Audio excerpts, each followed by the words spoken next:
बनाने की कैसी कैसी फ्यूचर टेक्नोलॉजीज अपना रहे हैं दुनिया के कई बड़े देश। लेकिन न जाने भारत के इंजीनियर्स को कब होश आएगा, कब भारत सरकार को होश आएगा कि वो इन फॉरेन कंस्ट्रक्शन टेक्नोलॉजीज को अपने देश में भी इम्प्लीमेंट करवाने के लिए आ गया है। जी हाँ दोस्तों, ये तो आप भी जानते ही होंगे कि घर बनाने में कई महीनों और कई कुछ मामलों में तो कई सालों तक का वक्त लग जाता है। जिंदगी भर की पाई पाई लग जाती है। ऐसे में आज ऑर्डर करें और कल आपका घर रहने के लिए तैयार हो जाए तो कैसा रहेगा।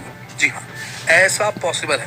भारत में नहीं, अभी तो नहीं, लेकिन अमेरिका में, क्योंकि अमेरिका की कंपनी ये कमाल कर रही है और 24 घंटे से भी कम वक्त में कस्टमर्स के ऑर्डर पर उन्हें पसंदीदा घर बनाकर डिलीवर कर रही है। ये कमाल है 3D प्रिंटिंग का। अब ये कौन सी तकनीक है, ये तो हम आपको डिटेल में बताएंगे। साथ ही में घर बनाने की और भी कई फ्यूचर टेक्नोलॉजीज के बारे में आप इस वीडियो में जानेंगे। तो चलिए शुरू करते हैं हमारा आज का इंटरेस्टिंग वीडियो। डेंसल स्ट्रक्चरल वॉलिंग। डेंसल स्ट्रक्चरल वॉलिंग एक परमानेंट फ्रेमवर्क सिस्टम है जिसे कंक्रीट से भरा जाता है और फिर वो एक ठोस दीवार बन जाता है। जी हाँ, देखिए यहाँ दीवार खड़ी करने के लिए किसी भी तरह की ईंट या पिलर की जरूरत नहीं होती। बस इन स्ट्रक्चरल फॉर्म वर्क को घर के आकार और साइज के अकॉर्डिंग खड़ा कर दिया जाता है और फिर इसमें कुछ इस तरह से मिक्स कंक्रीट को भरा जाता है और जब ये सूख कर अपना आकार ले लेता है तो फिर इन फॉर्म्स को हटा दिया जाता है।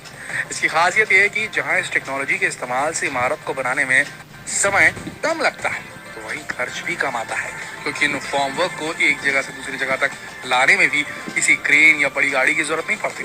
आपको बता दें कि इस टेक्नोलॉजी को university of New South Wales और यूनिवर्सिटी ऑफ टेक्नोलॉजी सिडनी ने मान्यता दी है और दुनिया के कई देश इसे इस्तेमाल भी कर रहे हैं। बताया जाता है कि डेंसल स्ट्रक्चर से बनी इमारतें 9 मैग्नीट्यूड तक के अर्थक्वेक को, भूकंप को भी झेल सकती है और इस तकनीक का इस्तेमाल आपके कंस्ट्रक्शन कॉस्ट को 5 गुना तक कम भी कर सकता है। वाह, फिर तो टेक्नोलॉजी भारत में भी जरूर इस्तेमाल की जानी चाहिए। लेकिन कब कब आएगा भाई भारत में? पता सबको है, हम वीडियो बना रहे हैं लेकिन हमारे इंजीनियर्स कर रहे हैं भैया जाओ देखो, दूसरे देशों में जाके देखो और ये लाओ टेक्निक भारत में, पैसा बचाओ भारत के लोगों का, समय कम करो कंस्ट्रक्शन का। सुन रहे भाई साहब, आगे बढ़ते हैं। 3D printing. क्या ऐसा हो अगर आप अपनी पसंद के घर का डिजाइन चुने, वो केवल 24 घंटे में बनकर तैयार हो जाए? सुनने में बात भले किसी जादू से कम न लगे, लेकिन 3D प्रिंटिंग टेक्नोलॉजी की मदद से अमेरिका की एक टेक्नोलॉजी कंपनी ऐसा कर रही है। दरअसल 3D होम प्रिंटर एक हाई टेक्नोलॉजी से लैस मशीन होती है। इस मशीन को रोबोट के जरिए ऑपरेट किया जाता है। इस मशीन को कंप्यूटर के जरिए जोड़ना होता है, फिर कंप्यूटर पर घर का 3D डिजाइन बनाना होता है, अपलोड करना पड़ता है। इसके बाद कंप्यूटर से मशीन को कमांड दिया जाता है। प्रिंट करने से पहले मशीन में मटेरियल्स को फीड करना होता है। 3D होम प्रिंटर का प्रोसेस छोटे छोटे स्लाइस के हजारों टुकड़ों के जरिए से पूरा किया जाता है। जब मशीन से प्रिंट किया जाता है तो टुकड़े एक दूसरे से जोड़ते चले जाते हैं। ये टुकड़े एक साथ जुड़कर एक सॉलिड हिस्से का रूप ले लेते हैं।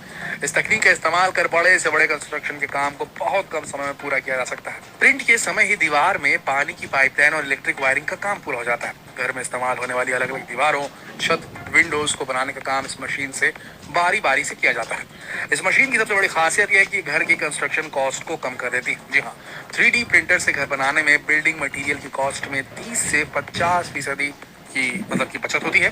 टाइम में 50 से 70% है और लेबर कॉस्ट में, क्योंकि लगभग सारा काम तो मशीनें ही कर रही है, 50 से 80% तक लेबर कॉस्ट में भी कमी आ जाती है।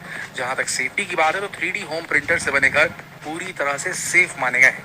इसकी वजह होती है कि घर बनाने से पहले उसका नक्शा CAD सॉफ्टवेयर के जरिए कंप्यूटर पर फीड कर दिया जाता है, इसलिए बिल्डिंग का स्ट्रक्चर में कोई खामी नहीं होती। अब इसमें और डेवलपमेंट की जरूरत है, लेकिन यार भारत में इतने जुगाड़ू लोग रहते हैं जो एक हॉलीवुड मूवी के बजट में मंगल तक यान भेज देते हैं। तो भाई हमारे IITs वाले कहाँ हैं? इन्हें ये काम क्यों नहीं दिया जा रहा है इस टेक्नोलॉजी को डेवलप करने का? भारत यहाँ फंडिंग क्यों नहीं करता? यहाँ फंडिंग करेगा तो भारत एक डेवलपिंग नेशन है, ना कि एक डेवलप्ड नेशन। भारत में अभी भी कंस्ट्रक्शन लगातार चल रहा है, रोडें बन रही हैं, सड़कें बन रही हैं, बिल्डिंग्स बन रही हैं, फ्लैट्स बन रहे हैं, रिहायशी इलाके बन रहे हैं, रेजिडेंशियल सेक्टर्स बन रहे हैं। ऐसी स्थिति में अगर ये तकनीक हमारे देश में आ गई तो सोचिए कितना पैसा बचेगा जनता का, सरकार का।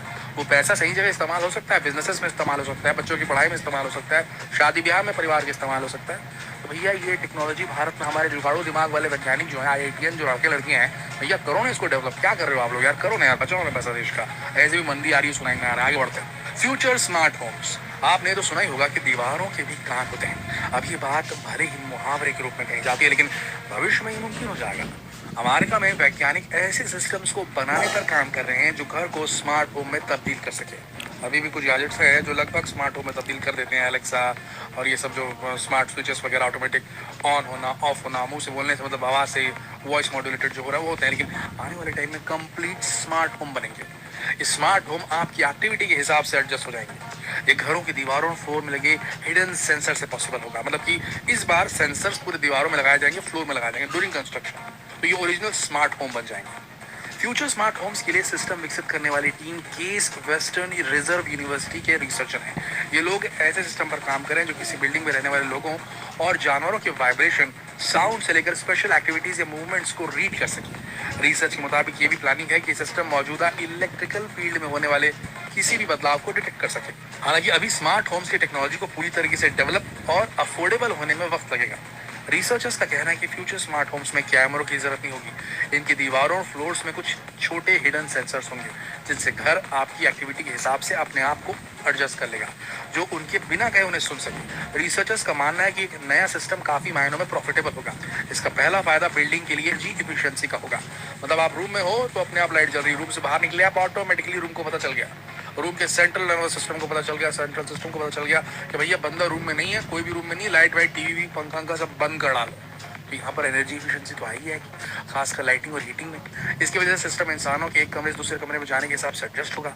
ऐसे में बिजली बचेगी। दूसरा ये हो सकता है कि बिल्डिंग की स्ट्रक्चरल इंटीग्रिटी और सेफ्टी को ट्रैक कर सकेंगे। जैसे कि चीज़ें भूकंप तूफान के मामले में काफ़ी मायने रखती है, जहाँ पर ये ज़्यादा आते हैं तो उस जगह अपने आप को एडजस्ट कर सकता है, लॉक वॉक कर लेगा। तो ये स्मार्ट होम ऐसा है कि आप घर से बाहर निकले, घर ने अपने आप को लॉक कर लिया। आपको दरवाजा बंद करे, मैंने कुंडी लगाई थी कि नहीं लगाई थी, गीजर का बटन बंद किया था कि नहीं किया था, टीवी का बटन ऑन तो नहीं छोड़ दिया था, अरे वॉशिंग मशीन से कपड़े निकाले थे कि नहीं निकाले थे, बंद तो नहीं किया था उसे, बंद किया था कि नहीं किया था। ये सब चीज़ें आपको सोचनी पड़ेगी। वो स्मार्ट होम आपका पूरा काम अपने आप कंप्लीटली कर देगा, ये ऑटोमेटिक हो जाएगा।